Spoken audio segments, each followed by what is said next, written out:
How to scan QR code on iPhone from gallery.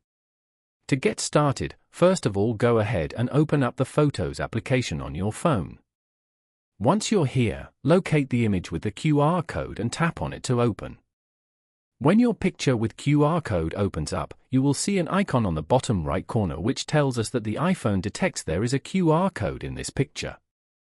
Now, press and hold your finger directly on the QR code within the photo. A link associated with the QR code will appear, along with a menu. You will see some options. Tap on Open in Safari to open the linked webpage in the Safari application. You can follow the steps for any QR code you want. Following these steps, you can easily scan a QR code from a photo on an iPhone.